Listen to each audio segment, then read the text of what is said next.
nobody's ever taken a picture of that because you can only see it when you squish your eyes together. Yeah. Oh, if you really squish them, as you say it, it's quite dazzling, and also it's all it's really kaleidoscope. Yeah. Quite scary. Oh. This week we're talking about Schadenfreude. Hello and welcome to Sketchplanations, the podcast. Obviously, it's entirely your choice whether you keep on listening or if you skip over to a different series perhaps. But before you make that decision, let me just say this. You'll never believe what this listener did after she tuned in to this week's episode. Also, here's 7 things you need to know about Sketchplanations, the podcast hosts. And don't miss out, because this weird trick will take your podcast listening experience to whole new levels. And finally, this guy listened to Sketchplanations, the podcast, on the way to work. What happened next will blow your mind. Right then. I feel like we might have grabbed your attention, maybe. With some of the oldest clickbait tricks in the book. Ha! Come on, of course we're not going to talk about any of that. It's meaningless. There's no substance to any of it. Plus, we've got some serious podcasting to do. I'm Rob Bell, and joining me once again, the Wikipedia of Wonder, John O'Hay, and the BuzzFeed of Brainiacs, it's Tom Pellereau. How's it, my bruise? I'm really intrigued by those clickbaits. So are we going to get the answers, or is that just? Do you ever find yourself clicking on clickbait articles because of those headlines? It just drags you in when you're tired and your guard's down. Oh, they're so annoying, aren't they? And I hate some browsers that kind of bring them up as default. They just appear as soon as you open the browser, and you're like, oh, but your brain just goes, ooh, but no, I came here to do something important. And you know that there's absolutely nothing in that article, right? You know, I'm not into celebrity gossip at all, but every now and then I do find myself clicking through to read some no news celebrity story. Like, I don't know, Tiger Woods has been seen buying shoes in a shop somewhere. But the headline is something like, shocking, Tiger Woods spotted in shoe store. You won't believe what he's buying. You're like, he's buying shoes, that's it. And you read the story, that's it. That's all there is. It's the same on YouTube now as well, isn't it? Because you've just got such a small thing to get your message across that, well, actually YouTube, at least you get a thumbnail as well. But yeah, it's like, I bought 800,000 bricks. You'll never guess what I did with them. And I see the kids, they're like, they can't help but like watch that stuff because you're like, but who cares? Yeah, I never cared what he did with 800,000 bricks. Have you ever been tempted to? No, but I'm intrigued now. No. I'll ask you later. I'll talk to you about that later, John. Have you ever been tempted to use a bit of clickbaiting in your marketing, Tommy? Clickbait techniques. The old sort of 5 beauty hacks or the 10 best things you could do with those do work, and our PR company have written things like that in the past, and we do think about writing them, and we do think about writing blog, and Chat GPT can be very powerful for writing blogs, but as you say, it does seem to be pretty sort of pointless. So it's always that question of, do you play the game, or do you try and rise above it? And certainly we do try to rise above it with our innovation, but sometimes you do get told you should just learn to play the game as well. Yeah, there is a difference between clickbait titles and clever. I don't know if clever is the right word, but kind of clever punny headlines as well, aren't there? Yeah, I agree. Sometimes things can be fun, and also sometimes things can be really helpful. Like, we've written a lot of bacteria copy about why you should clean your makeup brushes, and it looks just like it's clickbait, but it's actually like really helpful advice. Yeah, I think some of it is finding the really interesting thing in what you're doing. So like going through like a little process of just ideating 5 or 10 titles and picking the best one and then working to improve it. It's just like good copywriting. Yeah. And actually there's nothing wrong with that if that is what you are actually showing when you click through, right? Like, I think yes, if there's Yeah, if there's a point to what you're doing and you're just expressing the point better, then great. Yeah. Express it in an interesting way so that I'm intrigued to learn. So don't draw me into some no story. Yeah, I get strong, like, I'm anti-click sentiment for the clickbait titles now. Like, I'm not going to click on that. In principle. I know what you're doing. On principle, yeah. I'm just that. I refuse. If you're going to use that tactic on me. There was I was working with a PR agency once when I was doing some climate change campaigning thing, and I managed to get some, I guess, social media video type stuff. This was before all the social media platforms were around, but that kind of content, video content, with the Kaiser Chiefs, the band. And it was around, well, the headline that the PR company came up with off the back of what was in this video was, Kaiser Chiefs do it every night. That was the headline. What they did was that they unplugged their mobile phone chargers when they weren't using them. That's what my campaign was very all about. good. But it's like, oh yeah, that's good, because in the video they say, yeah, I'll do it every night. Unplug it. Amazing. I think that's good. Think about it with the that's fun. Title of the emails for Sketchplanations a bit. I feel like the ones that are on the web, it's useful if they actually say what they are. So that, you know, if you were to type in the URL, it kind of makes sense. But on the emails, it could be anything. But then sometimes I think just if the thing I'm trying to explain is interesting in itself, then maybe I can just say that. Yeah. But maybe I could do 5-10 times as good. I don't know. So are you a little bit cheeky and a little bit kind of intriguing with your email subjects? Subject lines then? Is that the idea? I play it straight. Straight up. You know what you're going to get. If that's what I say it is, you click through and I'll explain that. That's what you get. Yeah.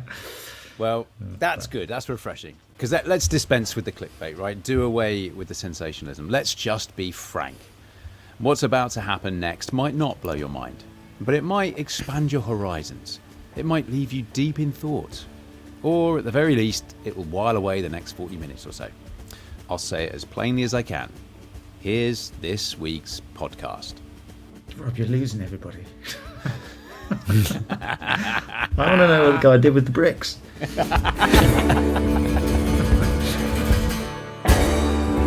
This week, we're talking about schadenfreude, a German word made up of schaden, meaning damage or hurt, and freude, meaning joy.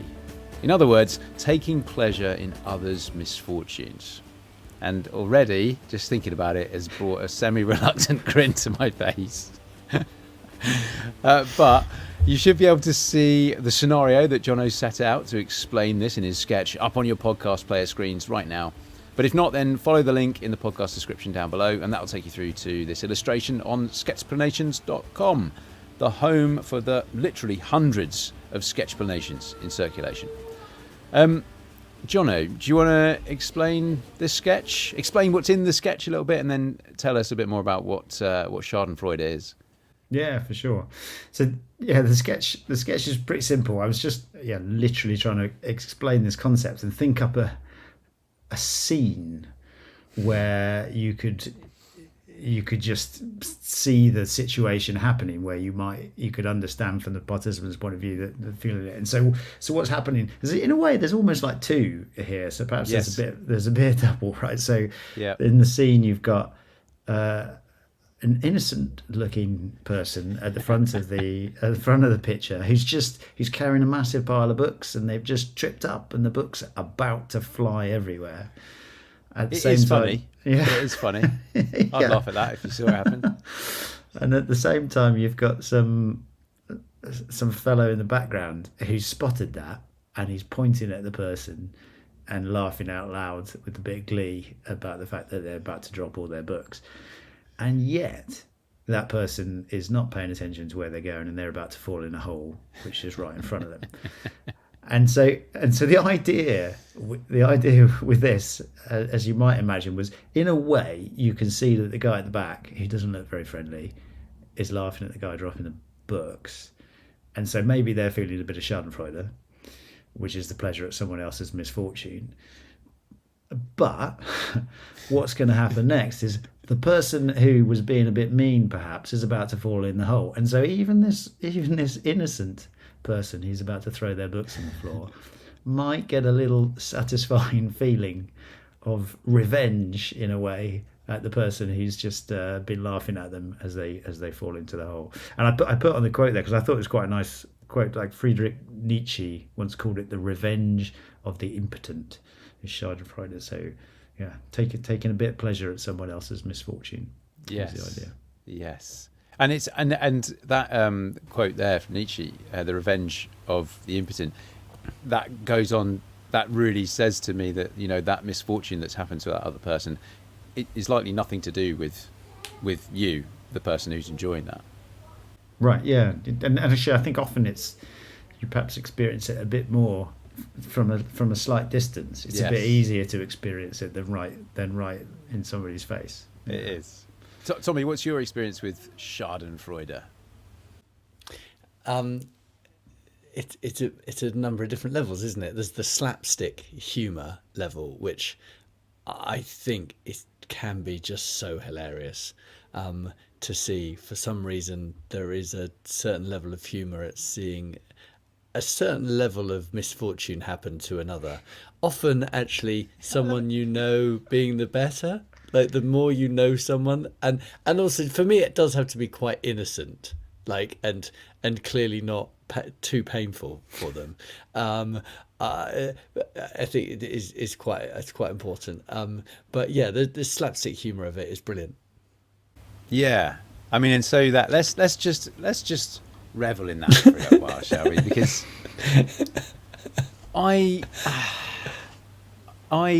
have been known to laugh at quite a few of our mutual friends' misfortunes in accidents they've had, and as you say, Tommy, it's important that, you know, they're not too seriously hurt, or there's, you know, it's important to me anyway. Some have pushed those boundaries somewhat. You might say you're renowned for it. Yeah, I think slightly unfairly, but yeah. I mean, I could sit here. So preparing for the podcast, I was sitting at the desk thinking about examples of this, and I can't help but laugh now, just thinking them through in my head. They're still so funny, so funny.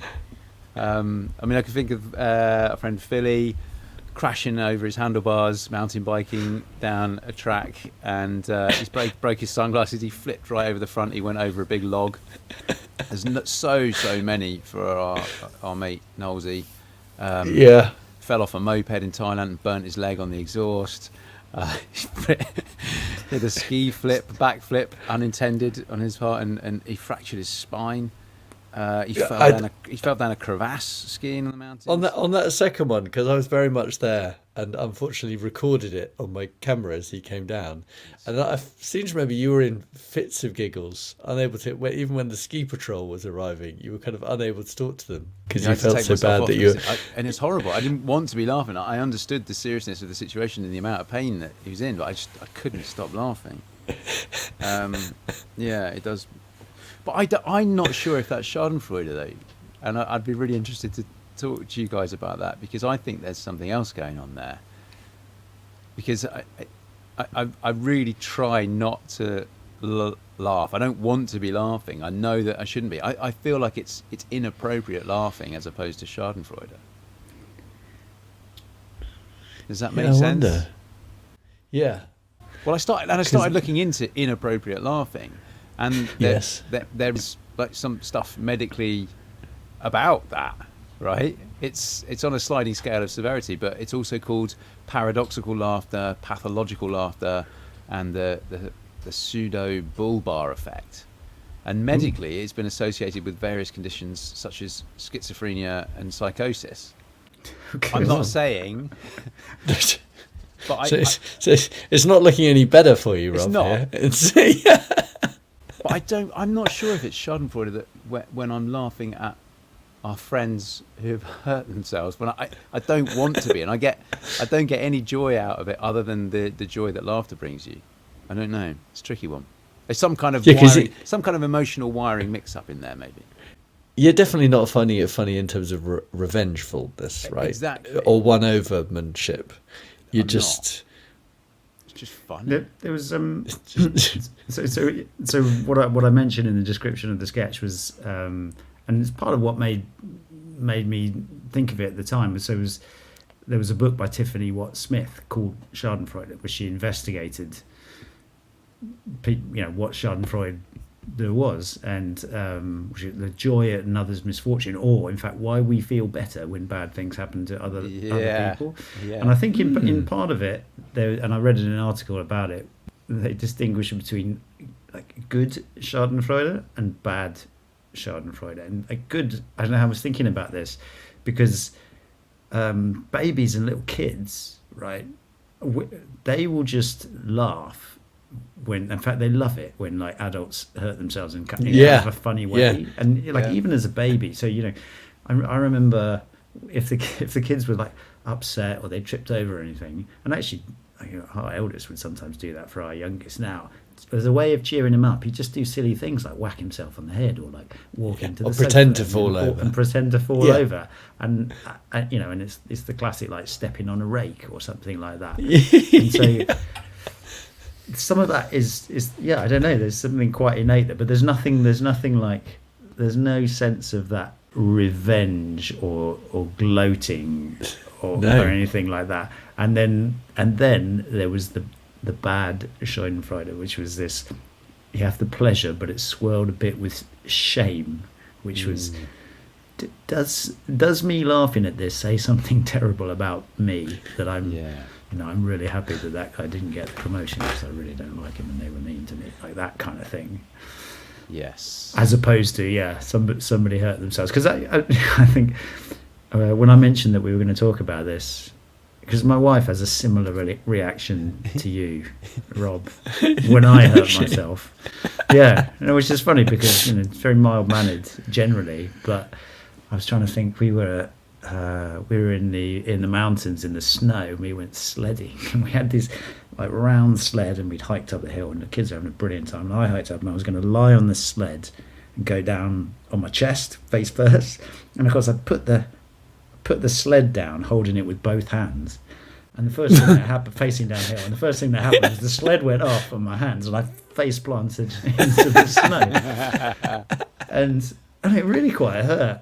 But she could do nothing but laugh.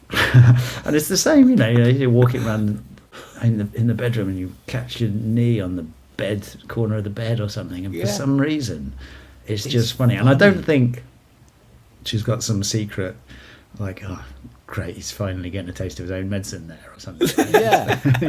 There's no sense of revenge, and so that those were the two elements that I think I was confused by, and I don't think I had appreciated maybe the nuance within this term Schadenfreude before. I thought it was all about laughing at other people's misfortunes in that way that I find myself, and your wife Jono as well finds herself doing.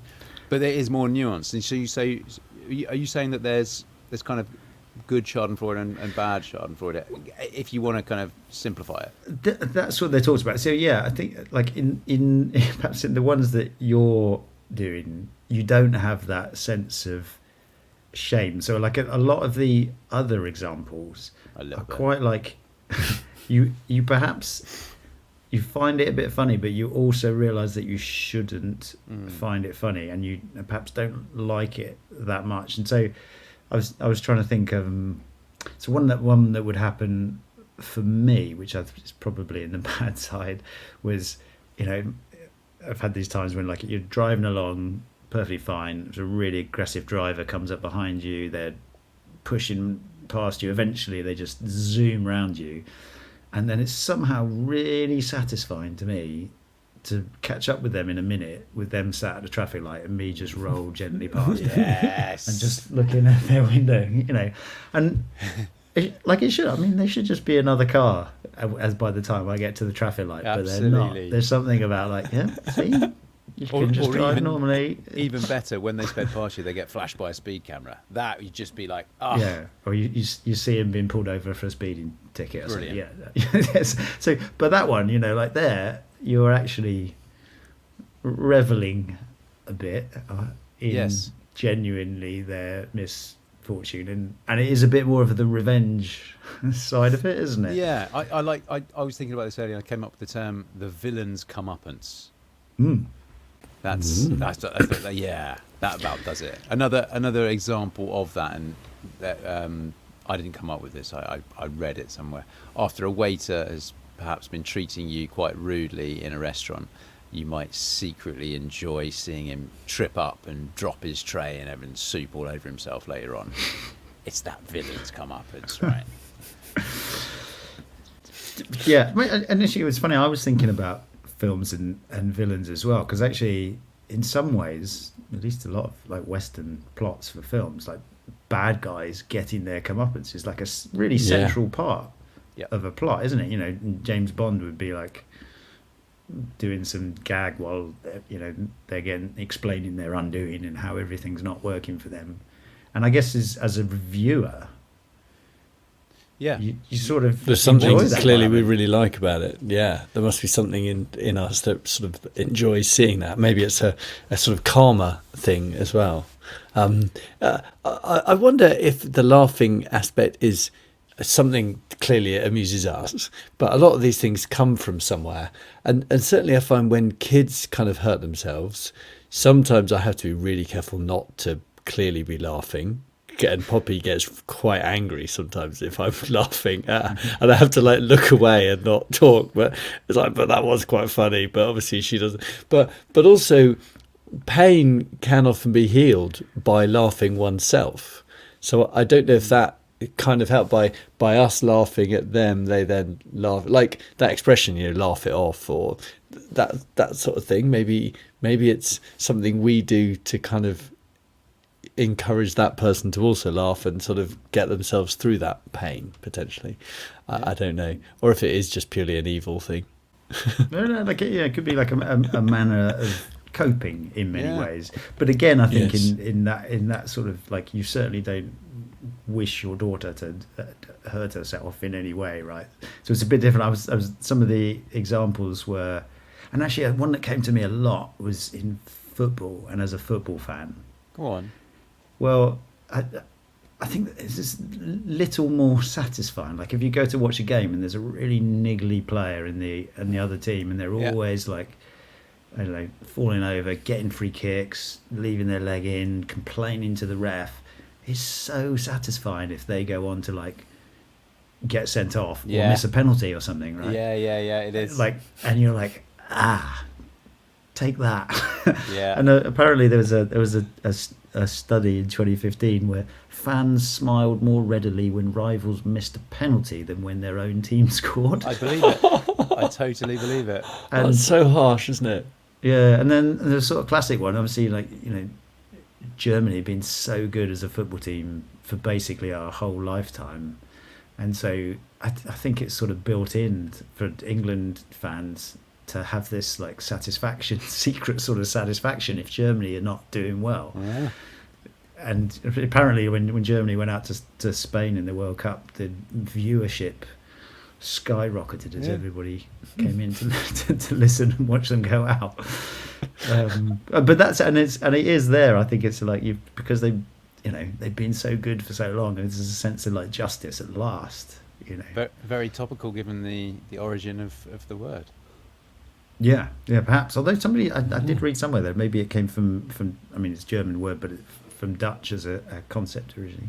I read there was a really nice article in the Guardian by Stuart Jeffries when he was talking about the book Tiffany wrote, and he said, "I much prefer bad schadenfreude, the boss calling himself the head of pubic services on an important letter." The joy the Remainers took in the apostrophe in the slogan "Brexit means Brexit," where there was an apostrophe in the means, where no apostrophe required, or giggling over the MP who called Jane Austen our greatest living author, who's been dead for scores of years. But there were other ones where they shouldn't be funny, but somehow it sort of is. There was an example of like NASA lost a $125 million Mars orbiter because half the team were using imperial measurements and the other half metric. That is quite enjoyable, isn't it? And it shouldn't be, because nobody is benefiting there. No, Why is that enjoyable though? It's the silliness. It's the. I have absolutely no interest in NASA screwing up. It doesn't. No. I'd much rather that they do succeed with what they're trying to do and advance our knowledge of space. But for some reason, I do find that fun. The oversimplification of an error, that an organisation who we all believe to be so intelligent, and that we wouldn't be good enough to join, could make such a sort of common-sensical type of mistake. Maybe, I don't know. Yeah, I think like Tiffany Watt Smith talks about, like you identify a feat when you get that smile. There's something in there that gave you that satisfaction, and I think quite often it's about feeling superior, and maybe there is a little bit there, like, God, they're idiots or something, and like, you're not an idiot, they're an idiot. So this to me was almost another little branch off of that bad schadenfreude that Tiffany Watt Smith was talking about, right? So first of all, it was that villains comeuppance type thing that we talked about just a minute ago. That's kind of revenge factor. But then, that feeling of superiority over someone, that was a new concept for me as well. For schadenfreude, I'd not thought about it like that before. As I said, I had only thought about it in that pure slapstick way. But I found that really interesting, that feeling of superiority over somebody because they have suffered some misfortune or a fail of some kind. I find it hard to understand that emotion, I think. It's definitely not as funny. Like, if you feel that you're laughing at someone because you feel that you're superior, that's I'm not sure it's necessarily funny. the laughing. Slapstick it's that feeling is of joy, isn't it? It's that feeling of type thing. But that's like if someone to me feels a bit shameful. Well, I wouldn't want to feel I'm laughing at someone because of that. I'm laughing at something because maybe it is sort of slapstick funny, but unfortunately what you're saying is potentially I'm actually laughing at them because that gives me a superiority boost, sort of thing. But by all accounts, and a lot of psychology studies go on to show this, and Tiffany Watt Smith as well talks about this in her article, that that is a natural human reaction, that you can have this was what I found really interesting. You can have this simultaneous experience. You can simultaneously experience the emotions of joy and sympathy at the same time, joy at that misfortune and sympathy for that person at the same time. I thought that was really interesting. You can simultaneously have these two quite opposed emotions. And if you do, you're not the only one who has that in the world. Billions of people experience this all the time. And that's definitely the case when you see your children hurt themselves or do something that's a bit funny, that because you're sympathetic that they've fallen over, but it's also potentially quite funny if they've fallen over something sort of accidentally, or So what's going on if you see that the finance minister's got a problem with their tax returns? Are you? I don't know. Like, why is that more satisfying for some reason than just a regular person having, like, obviously they should know what they're doing and they shouldn't be doing anything wrong because they know all about finance and they're in charge of that. So for some reason, I think in the UK there is some like the tabloids are always pushing like, it's a bit like the leaves on the track for trains or something, and I feel like there's something that we would take pleasure in, particularly like people's downfall when they should know better for some reason, right? But then I think there's another distinction to be made between people just general public or well-known people like politicians or celebrities or sports stars or whatever it might be, or just somebody in the street who you see someone trip over and their books go in, or you just see some random person in the street who trips over and topples all their books, versus somebody who you know quite well, who apparently this is a common phenomena for people to feel schadenfreude towards. And one of the examples, I think, again, we'll come back to this article because it is a really lovely base to come from, because I think this article from Tiffany Watt Smith made it all quite clear and clean. A peer at work not getting a promotion, there's some element of joy in that perhaps, because you wouldn't want them to get that promotion ahead of you, but at the same time you're sad for them because they're your colleague and you know them and you like them. I think it depends how much you like him. Yeah, and I was thinking of I was trying to think, like, it does depend. So for me, I would only feel joy if somebody gets a promotion. That's brilliant for them, unless for some reason deep down I was jealous of them or something. Right? I think jealousy is a key component of that. Why they're getting this and not me, yeah. or something like that. And that's where I think the shame sort of potentially comes out in something like that, where you're like, gosh, do I feel jealous about this? I shouldn't feel jealous. I should feel happy for them. But again, it's so important to remind you and the listeners when we're talking about this, is these are all natural emotions and reactions of being a human. You know, a lot of people react this way. Yeah, no, but I was trying to think of examples. I was like, it's quite hard to think of examples that didn't or don't reveal something that I don't really like about myself. Back to one of these topics. We've had a couple of these. Yeah. All I could really remember is examples of Rob doing this stuff. Like, literally coming through my memory. All I could really remember was examples of other people. Right. Well, I will accept that, but I will accept it on the grounds that we all acknowledge that is the good schadenfreude. Yes. All right. Okay. Especially when someone's being taken off to hospital. It's fine now. It's fine now. Just doesn't see as much. So I was obviously on a show where every 3 days someone would get fired. Tom, here we go. Yes, of course. What a great example. So The Apprentice was pretty ruthless in the fact that someone would go the whole time. But if someone else had been fired, you had survived. And I'm trying to remember how I felt. Mainly relieved. Weren't there a couple of guys on there who you developed quite good friendships with? Yes, but you always had to be very careful with that, in the fact that, you know, it was very likely you were going to end up in the boardroom with them. And I did find it a little bit naive of some people that they made really quite tight bonds early on, to the sort of detriment of other people, so to speak. Because if you're really pally with this person, you're potentially going to irritate that other person, because then, you know, these cliques build up. And I didn't really get that, because I'm like, ultimately it's very likely you two are going to end up in the boardroom against each other. So be careful. But certainly I think each firing, it was a case of being relieved that it wasn't me, and being actually quite feeling sorrow for that other person, mainly. There was only one person who I was really quite glad when they got fired, and it wasn't me. That was your moment of schadenfreude. That was yeah, exactly. But I don't remember laughing. It wasn't really the boardroom wasn't really an opportunity for laughter, but it was probably more relief. But a little smirk on the inside. Yeah, no. Might as well have been laughing your head off, Stan. In hindsight, I sort of wish I had been. But then the thing is, if you'd laughed in that boardroom, you probably would have got fired immediately straight afterwards for not taking it seriously. So that would have been.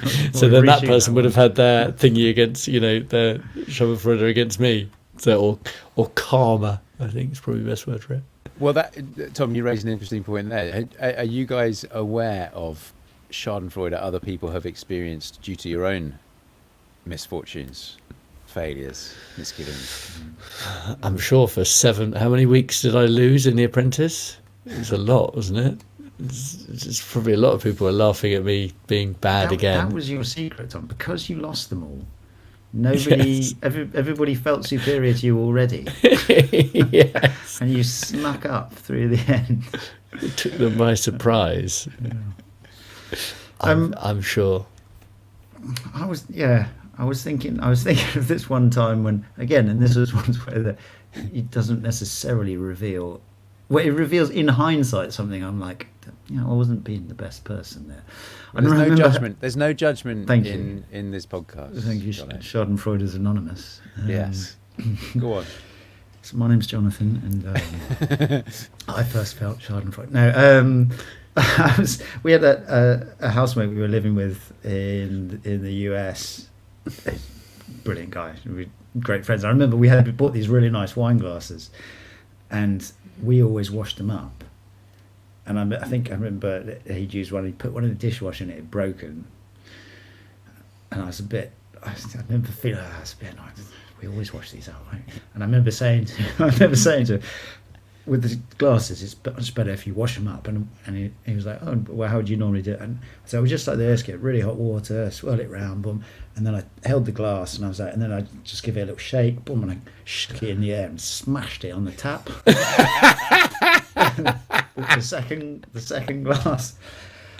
And it was a real bring me back down to earth from my high pedestal. High pedestal of teaching him how to look after my glasses properly. Yes, I'm a better person as of that moment. Sorry. Oh, that's excellent. I apologise. I couldn't think of any that were as clean as that. That's the kind of that's verging into the bad Schadenfreude, right? I think. I probably had a small sense of superiority that I knew how to do this better. Well, yeah. And there was me demonstrating it, and it left with egg on my face. But as I said, there's no judgment, good or bad. They're just words that we're using to define these two areas of behaviours and activities. My wife burst into laughter. Yeah, okay, good. Of course she did. Good. But I think that's an example of where you have to be really careful sometimes that you're focusing on the wrong thing. Like when you were normally cleaning a glass, you were focusing on the glass and being careful. But in that moment where you were cleaning it and trying to explain to him, you were potentially focusing on, potentially focusing on your own superiority, or potentially focusing on him rather than the glass, and so therefore a mistake is made. And certainly I have to really be careful that I'm focusing on the right thing in all instances. Otherwise, I make dreadful mistakes regularly. I don't know if that makes any sense. Because so often, when you're trying to show someone how to do something, you then really mess it up because you're not focusing on the thing; you're focusing on them or yourself. It was like when you had to demonstrate to everybody how to shoot a shot from the edge of the area, Rob, wasn't it? That's exactly the one that only this second came to mind. That we were enjoying when we were up in the Peak District the other week. Yeah, at football training years ago at university. I'd been practicing all summer how to absolutely drill the ball from outside the box and have a shot that would just keep low to the ground and go really fast and difficult for the goalkeeper to save. And I'd really improved at it, and I had a bit of skill and consistency behind it. And the coach saw this at some point during the training session, and so stopped everybody for me to demonstrate in front of everybody just how good this was. And I felt superior. I was like, yeah, I've bloody got this. Absolutely got this. So he rolled the ball out from the left into just outside the box, roughly in the middle, and I put my foot behind it, and that ball sailed over the crossbar. It sailed over the fence behind the football pitch. It sailed over the fence that protects the athletics track, and it landed in the middle of the field, in the middle of the athletics track. And what did you do? Well, I just kept on running and ran off into the darkness to go and collect my ball, and came back about 20 minutes later. So the Schadenfreude there was everybody else who was like on their knees with laughter. Yeah. As somebody who was feeling superior over everybody else in the team, suddenly. But it's so harsh because you didn't want to be put in that position particularly. Yeah. That's the beauty of it. It can come at any time. And that's why I always have so much respect for people who, when they're called up to do that, actually manage to nail it. Oh yeah. Because I'm like you. Whenever I've someone seen me do just what everyone watch Tom do there, I always mess it up, and it's horrible. But some people are very good at ensuring they do it right in that occasion. I remembered. I don't link to it from the sketch, but there's another sketch which I like, which is quite related actually. You'll have heard of Murphy's Law.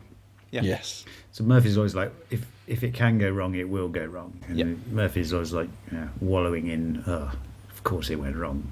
It's just Murphy's law. The classic example being, if you drop a piece of bread that you've buttered on one side, it will land butter side down. Yes. Right, yeah, of course it landed butter. Right. Yeah. But there's one called Muffrey's law. Muffrey's law. Yeah, which is a deliberate misspelling of Murphy's law. Okay. And Muffrey's law is, when criticising spelling or grammar of someone else, you'll have made a mistake. Yeah.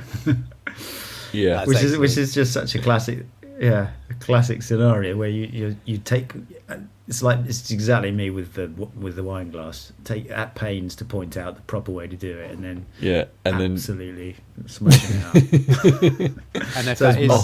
And if that is in some kind of social media, a tweet or something, then that schadenfreude will be experienced on mass scale. True. Yeah. So somebody tries to point out why somebody was an idiot in a tweet, and they've got it completely wrong. Yeah. It's quite funny. Feeling of superiority. Yeah, it's great.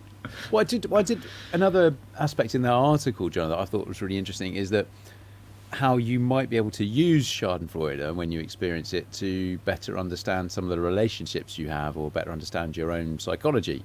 So if you do acknowledge yourself feeling schadenfreude, joy at others' misfortunes, then you could stop and try and understand why that might be, and that might tell you something that you want to work on, either with that relationship that you have with the person whose misfortunes you've experienced, or perhaps, I don't know, some of your own, I don't know, maybe insecurities perhaps.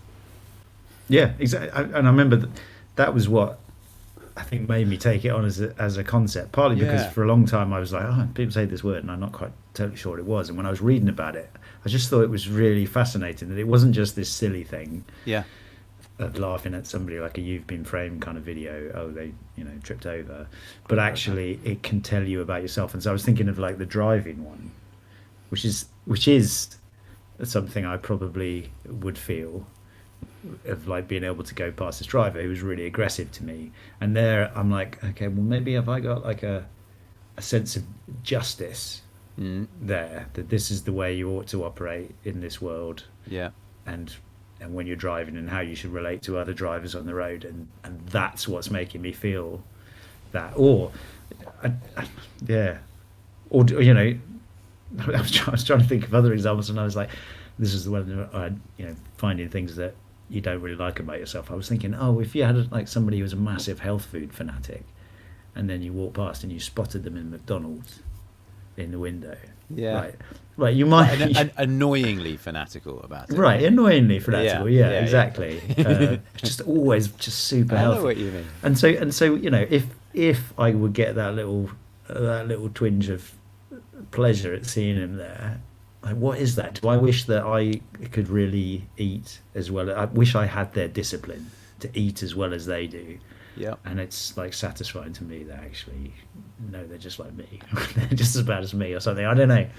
Yeah. So it is so fascinating, isn't it, to ask yourself that question? Why am I feeling this? Yeah. And a similar one that you're alluding to, Rob, potentially is it a case of if you're friends with the kind of people who will laugh at you when you do something painful to yourself, is that a sign that you are with the right people and these are really good friends? Or is it a sign that you need to find new friends? Or, I'm just trying to work this out. Yeah, maybe it's the good or the bad. Yeah. I am still friends with most of the people. I love that. I've laughed. Most? Who aren't you? No, all actually. All, right. I was going to say, yeah. Or is it just a case of be careful who you be friends with? It's just a lot of pain can deride. With friends like this. I think personally it's important to have friends who will laugh at your misfortune, and people who are just a bit too nice to you after you've done something a bit silly. It's not developed to that level of friendship yet. I don't know if that's a guy thing, if that's a immature boy thing, or what. Yeah. I this is why I'm a bit confused by it as well, because I don't I don't know if it's schadenfreude that's happening to me when I have had those laughing fits, because it's uncontrollable. And I know it's horrible. That's why I've taken myself away, because this guy's in pain, and I had to take myself away from the scene because I'm still just giggling and laughing, and I look up and it's not funny. It's not funny, it's hilarious. There's something, I think there's some kind of like wiring, maybe not quite sorted on that thing around those emotions. Yeah. That's what I think might be going on there. Yeah. But it is important that, you know, like, people turn out okay. I was thinking of that, our mutual friend. He woke up in the morning after having put his face through the wall. Yeah. And not realising it, which in retrospect was quite funny, but he was all right. And if he wasn't all right, it wouldn't have been funny, right? It's like, you know, somebody actually has something really serious happen to them. It's right, Rob. It's not funny anymore. I was trying to think on a national scale. There was a bit, you know, like in COVID, it was actually a lot of the sort of, you know, more developed countries that really struggled to cope with the vaccine. And I wondered, keeping the infection rate down. And I wondered if there was a sort of feeling of like, at last, like it's happening to them. But of course, that's really serious, because people were dying left, right, and centre. But you're right. I wonder if people in less developed countries. Yeah. Interesting. That's a really interesting example. When does it turn from like an amusing insight about yourself to just being plain mean and horrible? And I think over the years, it like, it was originally seen as just like something which is, you know, I think it was something mentions of it in like religion and clergy, and that of like this sin that lives in us and should leave. Right. Now I think you can recognise it a bit more as there's some natural human emotion. It's maybe things you're not so proud of, but it reveals something about yourself, and you're not necessarily going to go to hell for it. So should we feel bad about feeling schadenfreude? No. I think sometimes you naturally will feel a bit guilty or ashamed of it, but I don't think you should give yourself a hard time about it, because it is natural human emotions and reacting.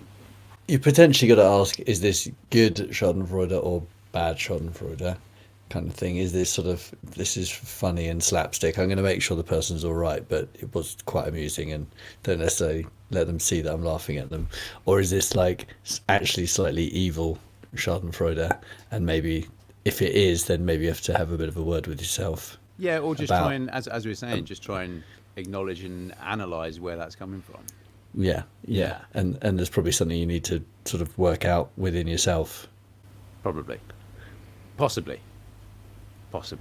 I love these ones like this. We're also, it's sometimes when we're talking about these that are a bit contentious and might put ourselves in bad lights, we always take quite a bit of time constructing our sentences so that we don't handcuff ourselves. Send ourselves down. Or sort ourselves out that next week or do something ridiculously stupid, having said that, like, I'm not going to go and wash a glass now, that's for sure. Or try and kick a football. Yeah. John, if you could send us a video on how to wash glasses, that'd be great. Any other business on schadenfreude you wanted to bring up, boys? I think there's my general practice I learned, and from like Muffrey's law, is be humble. It's so easy to start to think you know what's going on, but most people don't, and half of what you've done is probably luck, and it'll probably happen to you next time. So be humble and be kind. That's my lesson from all of this. What a lovely way to round off. I think probably the most one of the most well-known characters for schadenfreude is Basil Fawlty in the British sitcom Fawlty Towers from the 70s. Loads of bad stuff happens to Basil, and that is the very nature of the comedy that we all enjoy so much. And it's probably because he's not that nice a character anyway that we don't feel so much sympathy, that we can laugh at him quite as much. But he is probably the icon of schadenfreude in what I could think of. Okay, well, having just admitted to some of our own emotional shortcomings, We'd love to hear your experiences and ones, your interpretations of Schadenfreude. If you dare, send them to us. We're nice people, really. We are really. I don't wish anybody any ill will. Of course not. Apart from that driver who cut me out. Yeah, but he got his. And the people who jumped in line in front of me as well. Them. Yeah, we'd love to hear your experience of Schadenfreude, either when you've felt it or even been a victim of somebody else's Schadenfreude. You can send your stories into us via email. Tommy, the address is hello@sketchplanations.com. You still said the app beforehand, even. You're the only one who beats yourself up about that. No one else minds. You can send us an email at hello@sketchplanations.com. Oh dear. Anyway, if you hang around for a wee bit longer, we will be going through last week's postbag in just a minute. But for now, thank you all very much for listening. I'm going to edit out all the bits that were too bad in this podcast that we've said about ourselves. But until next time, go well and stay well. Goodbye. Goodbye.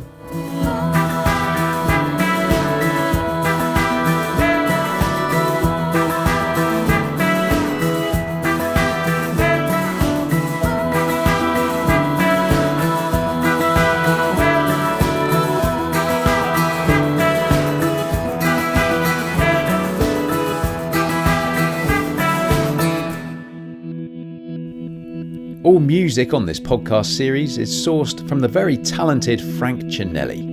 And you can find loads more tracks at frankcinelli.com.